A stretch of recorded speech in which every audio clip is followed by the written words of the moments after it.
चलिए खबरों में आगे बढ़ते हैं। 30 साल तक यूपी पुलिस और यूपी एटीएस की आंखों में धूल झोंकने वाला आतंकी नजीर अहमद आखिरकार पुलिस की गिरफ्त में आ ही चुका है।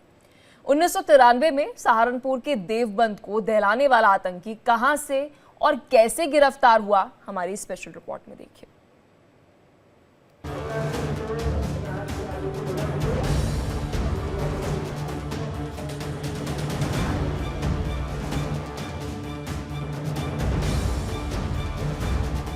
नजीर अहमद, मुस्तफा बानी और जावेद इकबाल, ये तीनों नाम एक ही शख्स के हैं। वो शख्स जिसने यूपी के सहारनपुर को धमाका कर दहलाने की नापाक हिमाकत की थी।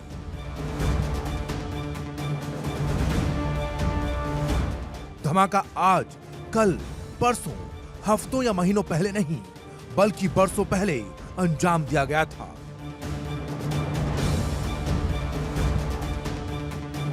उन्नीस वो साल था जब नजीर अहमद ने यूपी के सहारनपुर में देवबंद को विस्फोट से दहला दिया था।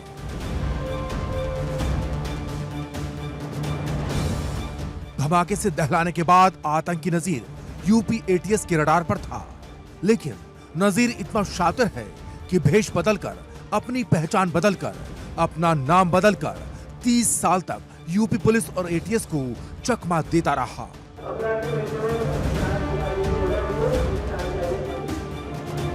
लेकिन अपराधी कितना भी शातिर क्यों ना हो, कानून के शिकंजे से नहीं बच सकता।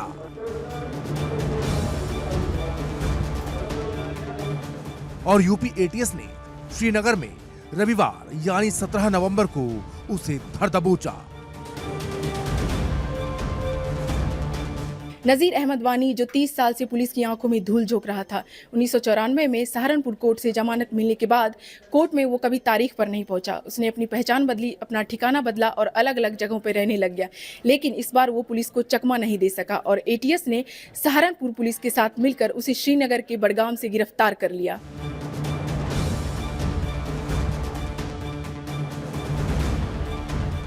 आपको बता दें कि नजीर अहमद ने 1993 में देवबंद के यूनियन चौराहे पर थाने में पुलिस कर्मियों पर हैंड ग्रेनेड फेंका था। विस्फोट में 2 पुलिसकर्मी, कांस्टेबल कन्हैया लाल और कांस्टेबल अर्जुमन अली के साथ 4 आम नागरिक घायल हुए थे, जिसके बाद पुलिस ने उसे गिरफ्तार कर लिया। 1994 में कोर्ट से जमानत कराने के बाद नजीर अहमद फरार हो गया। पुलिस खाक छानती रही, लेकिन उसका कोई पता ठिकाना नहीं था। वो सुरक्षा बलों से बचने के लिए अलग अलग जगहों पर खुलिया और नाम बदल कर रह रहा था। 30 साल से फरार आतंकी नजीर के खिलाफ कोर्ट ने इसी साल स्थायी वारंट जारी किया था। सहारनपुर पुलिस ने उस पर 25,000 रुपए का इनाम भी घोषित किया था। नजीर अहमद आतंकी संगठन हिजबुल मुजाहिदीन के लिए काम करता है।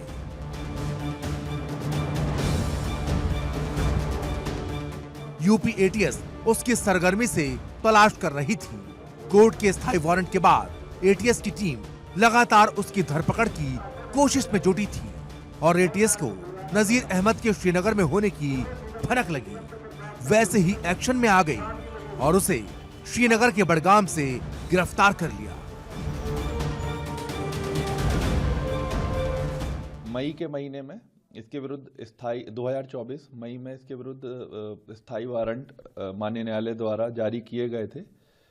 इसके उपरांत वरिष्ठ पुलिस अधीक्षक महोदय द्वारा इस पर 25,000 रुपये का गिरफ्तारी के लिए इनाम भी घोषित किया गया था। कल 17 नवंबर 2024 को एटीएस फील्ड यूनिट सहारनपुर एवं थाना देवबंद की संयुक्त टीम द्वारा इसे इसके हाल पता बडगाम जिला जम्मू कश्मीर से गिरफ्तार किया गया है तथा आज इसे माननीय न्यायालय के समक्ष पेश किया गया है और इस पर स्थायी वारंट भी जारी थे। तो इसमें आगे की कार्रवाई की जा रही है। सहारनपुर पुलिस के मुताबिक 26 अगस्त 1993 को सैयद मुनव्वर हुसैन ने थाना देवबंद में एफआईआर लिखवाई थी।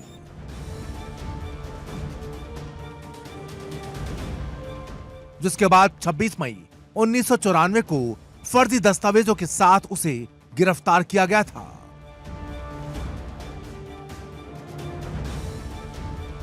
उसी वक्त पूछताछ में पता चला था कि वो आतंकी संगठन हिजबुल मुजाहिदीन के लिए काम करता था उस वक्त नजीर अहमद फर्जी दस्तावेजों के आधार पर सहारनपुर के देवबंद में ही रह रहा था।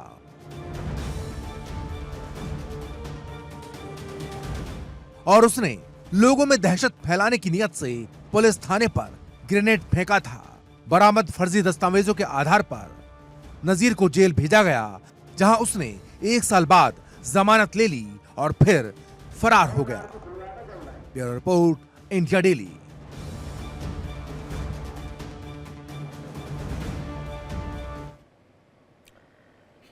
आतंकी नजीर अहमद कितना बड़ा बहरूपिया है, इसका बात का अंदाजा आप इस बात से लगा सकते हैं कि वो 30 साल तक पुलिस को चकमा देता रहा। इतना ही नहीं, आतंकी नजीर ने जम्मू कश्मीर के सीएम उमर अब्दुल्ला के खिलाफ निर्दलीय प्रत्याशी के तौर पर हाल ही में विधानसभा चुनाव भी लड़ा है। देखिए इस रिपोर्ट।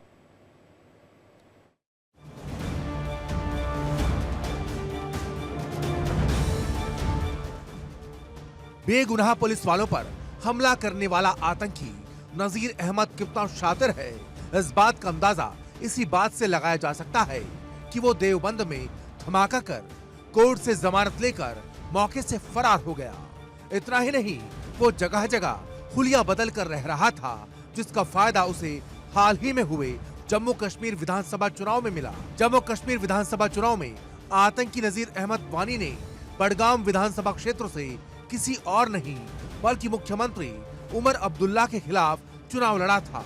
हालांकि चुनाव में उसे करारी हार मिली, लेकिन उसे 1500 से ज्यादा वोट भी मिले।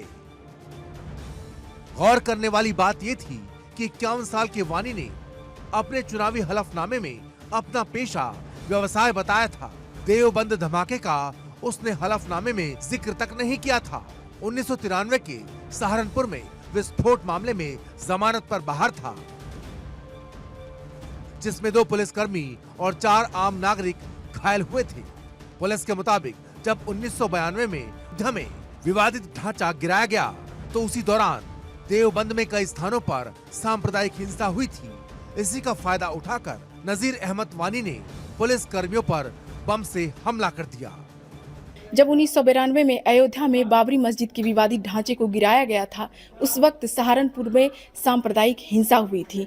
इसी का फायदा उठाकर आतंकी नजीर अहमद वानी ने सहारनपुर के देवबंद के थाने में हैंड ग्रेनेड से हमला किया था। उस वक्त वो फर्जी कागजात के आधार पर देवबंद में ही रह रहा था। इतना ही नहीं, पिछले साल ही आरोपी नजीर अहमद के खिलाफ बडगाम जिले में गलत तरीके से रोकने और आपराधिक धमकी का मामला दर्ज किया गया है। कोर्ट ने इसी साल मई में उसके खिलाफ स्थायी वारंट जारी किया था, जिसके बाद पुलिस ने एसपी रूरल और देवबंद के सीओ के साथ मिलकर एक सर्विलांस टीम गठित की थी। एटीएस की मदद से पुलिस लगातार नजीर अहमद की गिरफ्तारी की प्लानिंग कर रही थी और हाल ही में 17 नवंबर को मुखबिर की सूचना पर आतंकी नजीर अहमद को बडगाम से गिरफ्तार कर लिया गया। Bureau report, India daily.